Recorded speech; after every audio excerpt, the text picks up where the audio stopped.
Oh my gosh. Wow. Nice to meet you.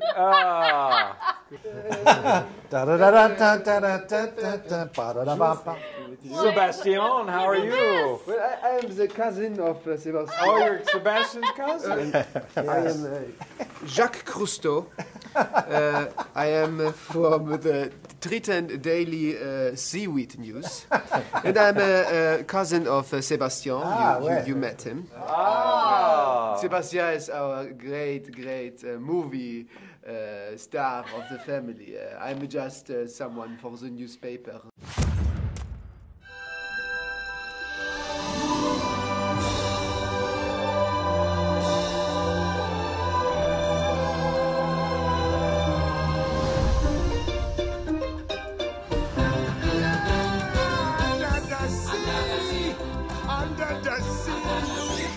I wanted to know, when did you met the first time Ariel?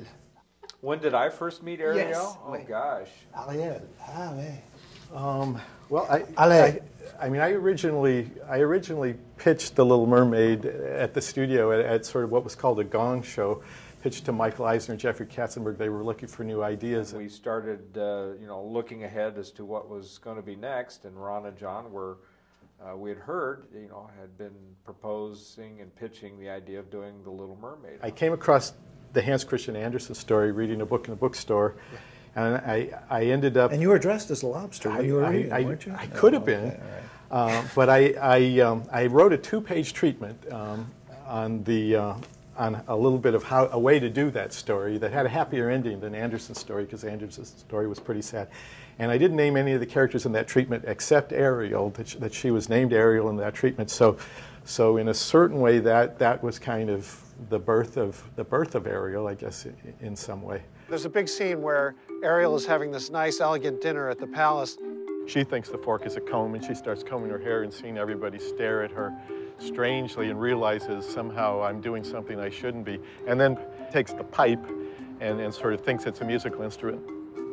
Those things were really fun. Just look at her! Glenn Keane would have very specific ideas about how he wanted a certain part of the piece to be staged. Jumping, dancing. But within that, I would improvise certain things. Like if hair would get in my eyes, I would do that sort of thing, and that became sort of part of the character. Or if I was nervous and I moved my hands like this or something, they would put that in. So they allowed me to play within the confines of what they had in mind.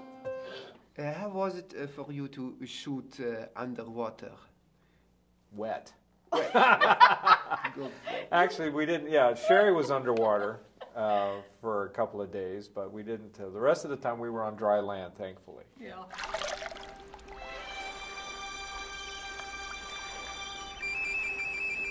Well, look at what the catfish dragged in. Look at you. Look at you. There's something different. Don't tell me. I got it. It's your hairdo, right? I thought that Ariel, the Little Mermaid, is the last film that is made with cells. Yes, Yeah, it there's is. the last feature film that was made with cells. What are cells? Cells are, it's short for celluloid, and it's actually sort of transparent plastic that the characters would be painted on. So just as Snow White, you would animate on paper. Hi, my name is Mark Henn, and I was one of the 2 supervising animators of Ariel on The Little Mermaid. And I'm going to do a drawing for you now and kind of show you how you draw Ariel. First, you start with paper and pencil, of course. But actually, one of the first things is to kind of establish the shape of Ariel's head. And this circle here kind of represents her head. And then we'll add her lower part of her face. And now this line through here, which was once part of the lower part of the circle, becomes kind of what we call her eye line, where her eyes would sit. So you can easily then go in and kind of establish where Ariel's eyes would sit. Put her eyebrows over that. And once you have her eyes established, then you can place her nose, which kind of would fit in here. And of course, underneath the nose would be her mouth, like that. And these are just kind of rough indications.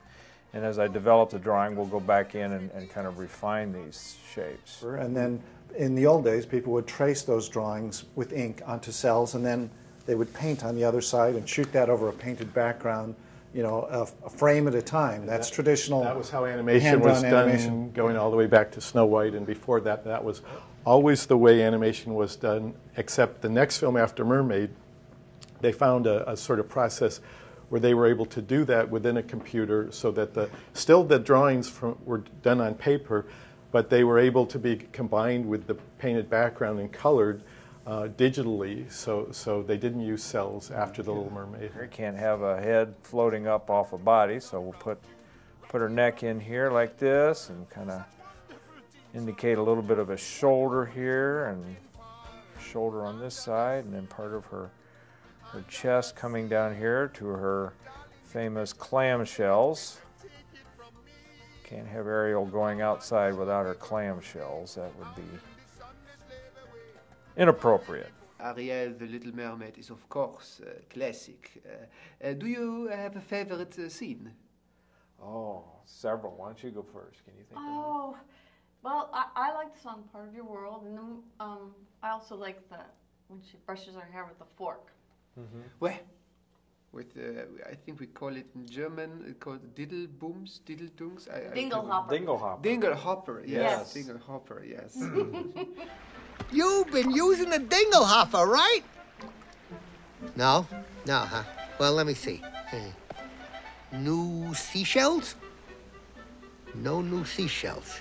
I gotta admit, I can't put my foot on it right now, but if I just stand here long enough, I know She's that I'll... got legs, you idiot! She traded her vice to the sea witch and got legs. Jeez, man. I knew that. I've heard that there is this thing called computer, but are there some things that will never change?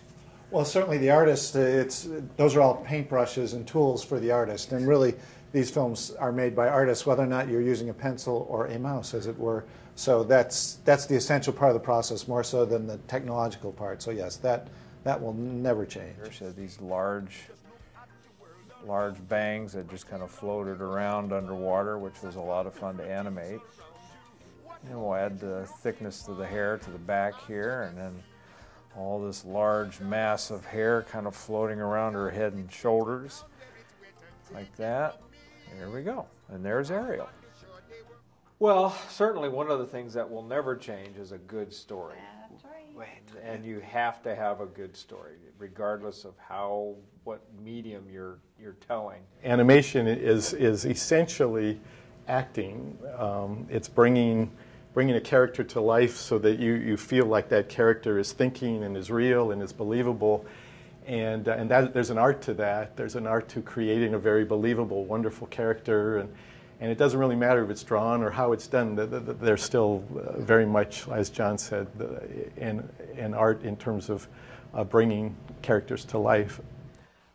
You have to have a good story and then good characters. And I think that's what The Little Mermaid had both of in spades, as they say. And lobsters. And lobsters, yes. Lobsters. Yes. Of course, for a lobster like me, it's an honor to be at Disney. Do you have some quotes, maybe, or a little story about Walt Disney that someone told you, maybe? Gee, well, we were just talking, Richard Sherman is here today. Now I'm the king of the swingers, the jungle VIP. I've reached the top and had to stop, and that's what's bothering me. Now I want to be a man cub and stroll right into town and be just like the other men.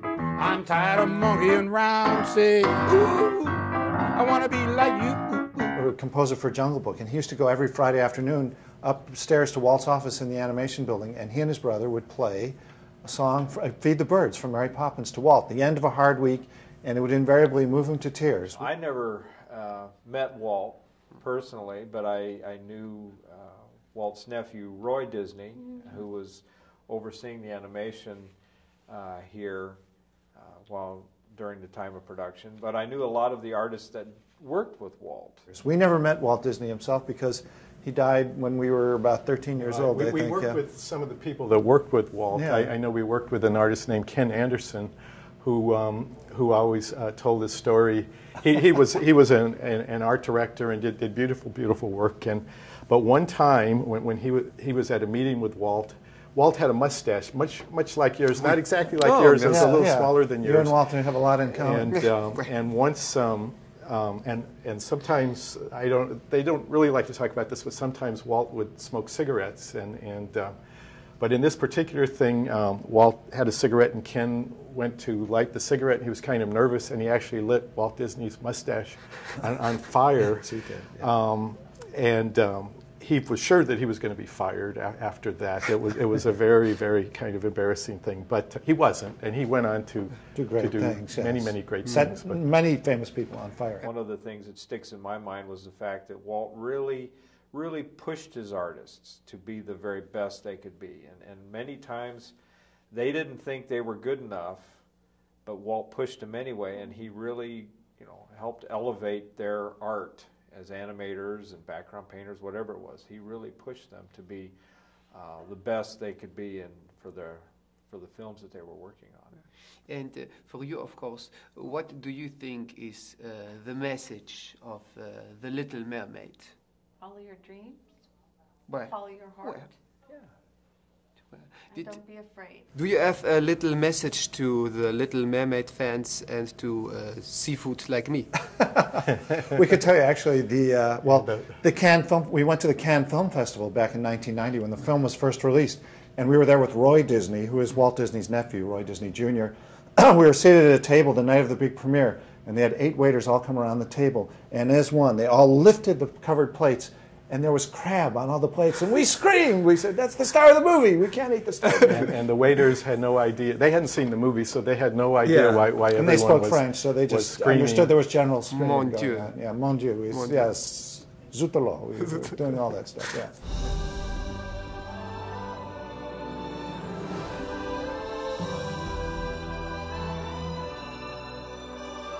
A little message from a lobster: please don't pollute the ocean. Merci. And go out and watch Ariel, the Little Mermaid, again and again. Thank you very much. You're welcome. Thank you very much. Merci beaucoup. Merci. Merci beaucoup. If you see Ariel, say hello to her. We will. We will say yes. Bonjour. Yeah. Bonjour. Wow. Thank you very much. Thank you. Thank you. You're welcome. Great. We're seeing red. Okay. Thank you. I love the whimsy. I do. Thank you very much. Thank you. And for me, of course, I'm a little lobster, but I want to be a big star like Sebastian. Yeah. What should a lobster movie like mine could have? What are the elements of a lobster movie? I think a lot of butter. Butter. Yeah, butter. Butter? And lots of it. Yeah, I think so. Maybe careful of those nutcracker things. Yes, you want to avoid the crackers. Right. Where? Yeah. Where? And lobster traps. Oh, Very Yeah, stay out of the state of Maine. Okay. Maine. Maine, Okay, okay. Maine. No Maine. Okay. No Maine.